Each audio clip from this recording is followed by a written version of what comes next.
Let me paint a picture for you.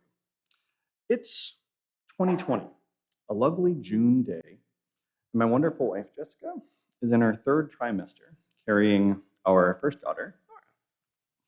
We've scheduled maternity photos for that evening, and Jessica had taken the afternoon off of work to show up relaxed and at her best.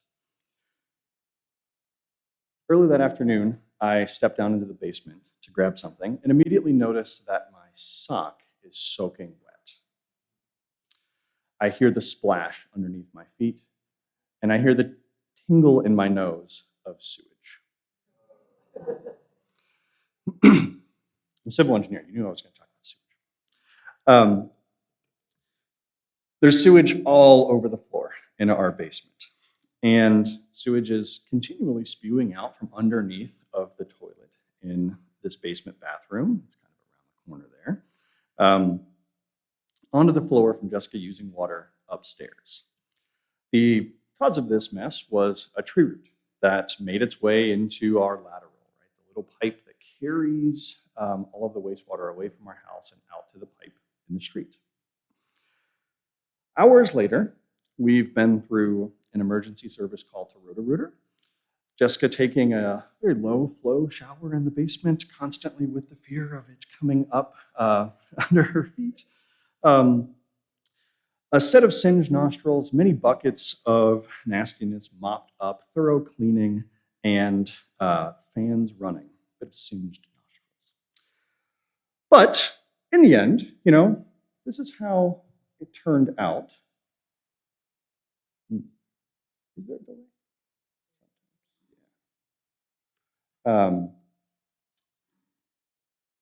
There we are. So, one of these things is not like the others, but you would never know from those beautiful photos we got how the rest of our day went. I teach civil and environmental engineering at Bradley. I teach students about exactly this pipe. And the years I lived in this house before this event, I never once thought about it. It carried everything my family produced every day silently and got 0 seconds of my attention until the day it failed.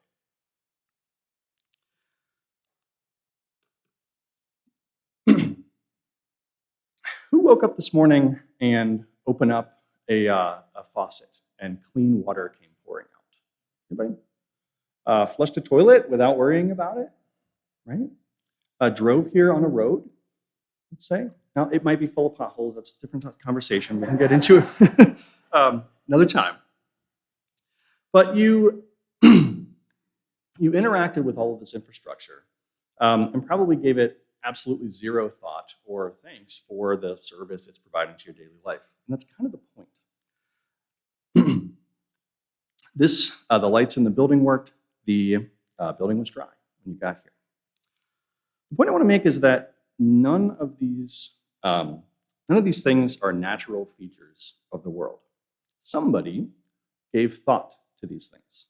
It is the built environment, as we say in my industry. Somebody sized the pipe. Somebody signed off on the construction drawings that it meets all of their regulations and best practices and is making good use of Earth's precious resources. That's the best of our abilities, at least. And somebody right now, on a Sunday, I might know them, is down at the local drinking water treatment plant next to where the new arch bridge crosses the river, keeping an eye on all the gauges and making sure everything goes smoothly. Mostly so that your morning stays boring. Every one of these pieces of infrastructure, the things we rely on, announces itself only by breaking. You have a relationship with your sewer exactly once, and it's a bad one.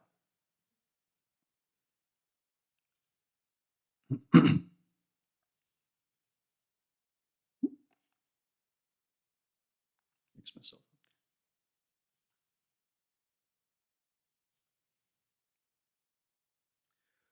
So, what do you think? When was the last time you worried about getting typhoid? Nobody? No takers? What about cholera? Now, you may have worried about this for other humans existing in the world, but not so much us in our daily lives.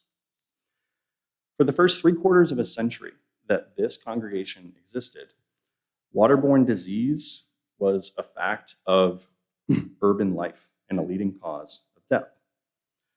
These were largely not defeated by advancements in healthcare or by a new drug being invented, but rather boring stuff: drinking water treatment, filtration, chlorination, source protection, wastewater treatment, these beautiful things.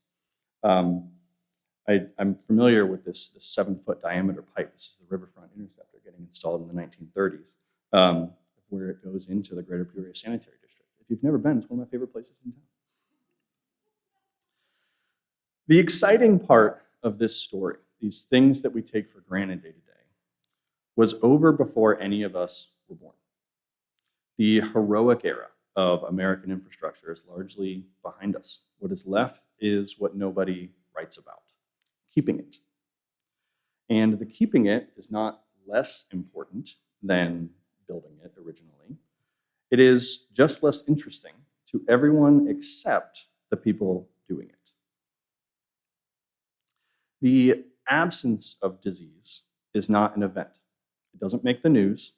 It is at the same time one of the largest events that has happened to your health and is invisible precisely because it worked. This is the asymmetry. Failure is not an event. Failure is an event. Prevention is not. This one fact deforms everything downstream. Budgets, because you cannot photograph a flood that didn't happen. Careers, because no one is promoted for a year in which nothing went wrong.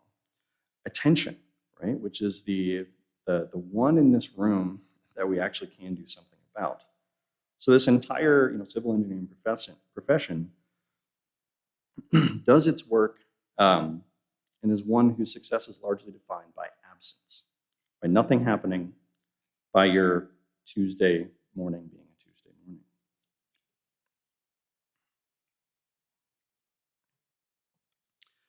So what must this look like, right, for the people who live it?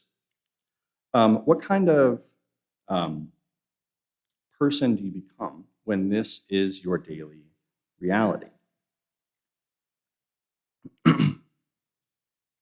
First of all, in civil engineering, we add huge factors of safety to our work, right? We calculate the load that's going to be placed on a beam, and we design it to handle twice that, in part because we absolutely do not want to be the cause of a terrible Tuesday morning for you, but also because we're humble and understand the uncertainty in the world, in the real world. We check everything. We have QA/QC, we have peer review, not because we don't trust one another, but because we're all human and we all make mistakes. And before anything goes out the door, we make sure that there's not a mistake hiding in there. There are teams of people working on any design out there. But at the end of the day, one person with a PE license, I have one, signs off on a set of construction drawings and takes the full responsibility for it. That is non-transferable. It carries ethical responsibility and a legal responsibility as well. And the standard, right, if something does happen, something does fail, that we hold ourselves to is not one of perfection, because nobody's perfect. It's not one of ensuring that absolutely zero errors were in a set of construction drawings. That's probably not possible either. It is that we acted as without negligence. It's that we acted as somebody being prudent and taking care in what they were doing in a similar way, in a similar profession would do. It's our standard of care. because we acknowledge that it's not always possible to assign blame at the end of the day. It's not necessarily the outcome that we have full control over, just our actions.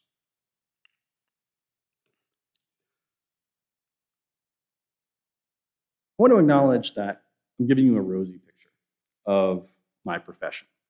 And I'll start by kind of my own place in it, right? I am primarily an academic. I have a PE license, I have practice, but most of my time is spent teaching, right? So I don't live this day to day necessarily.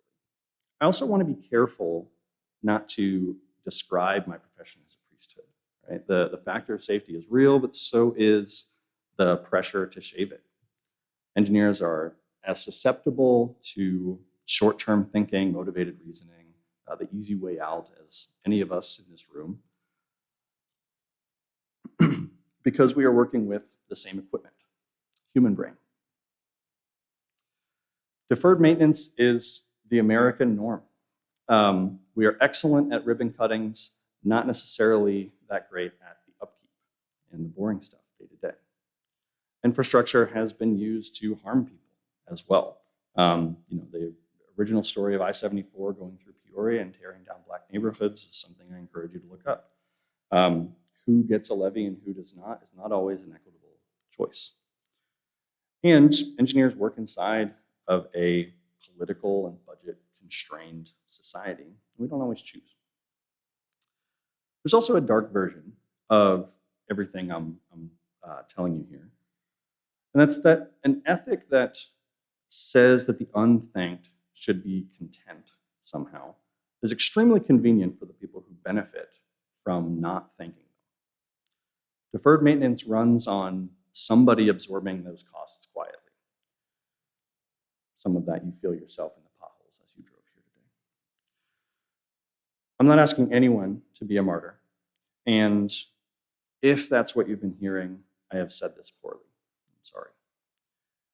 Meaning does not require a perfect system. If it did, no one would ever find any, because nobody has ever worked inside of one. Not in engineering, medicine, teaching, marriage, a congregation.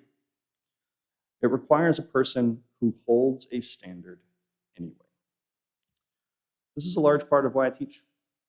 Not because the profession is noble necessarily, but because whatever hope it has of improving walks through the door every fall in the form of a bunch of 19-year-olds.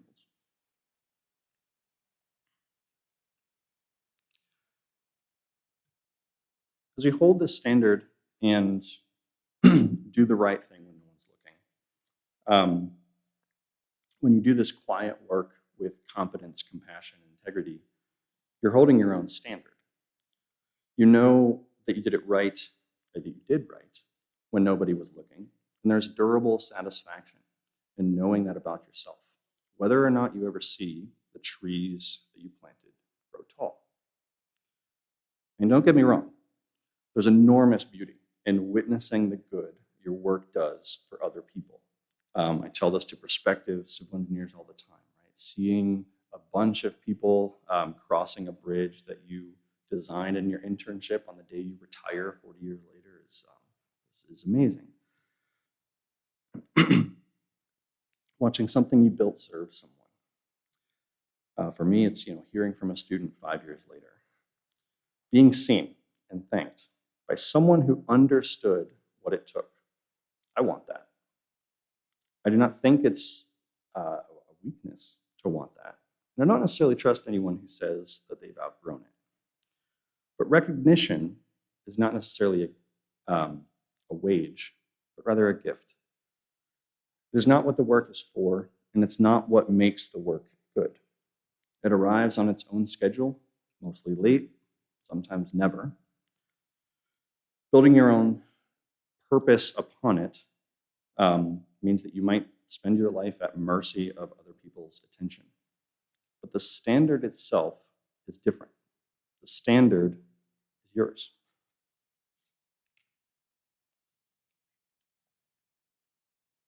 The alternative to public acclaim is not solitude. It's a smaller, more competent audience. Some goods can only be recognized by the people who understand the practice from the inside. And there are always such people.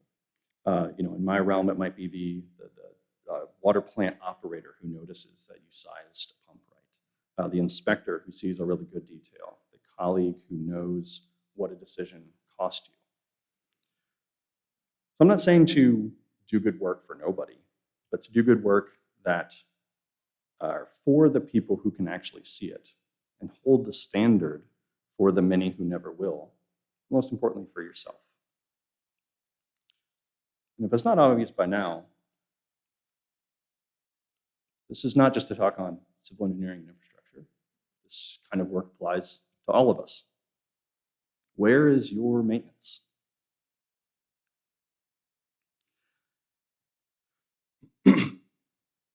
The work that holds things together, including this place, is repetitive, unglamorous, largely invisible, and noticed mainly when it stops. Nobody gets a plaque for the marriage that didn't fall apart. Nobody thanks you for the argument you did not have. This congregation will still be here in 20 years, mostly because of people whose names will not be on the building or anything.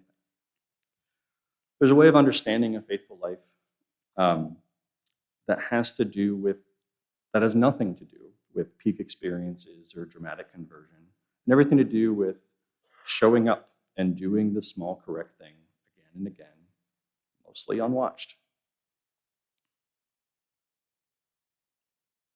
If you're those people for this congregation, I hope you know who you are. Who sees your maintenance?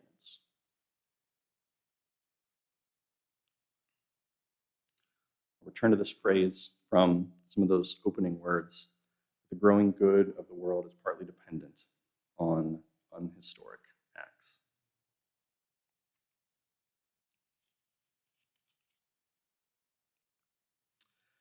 I still think about the sewer lateral that leaves my home and goes out to the street, and not just because I have a yearly calendar reminder now to call Roto-Rooter and get scheduled preventative maintenance and not the other kind.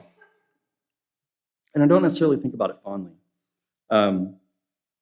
But I do try to think more about the fact that somebody laid that pipe decades before I was born in a trench on an ordinary Tuesday, and did it well enough that it worked for about 50 years before that tree root found its way in. That person did not know my name. I don't know theirs. They were not thinking about me. They just did the job, right? So here's what I ask of you. Hold your standard when nobody is watching, because that's the one part of all of this that you control. And then, because you know exactly how invisible that is, go be somebody's witness. Find the person doing that quiet, load-bearing work in your family, on your street, in this building, and tell them you see it. You will be giving them the one thing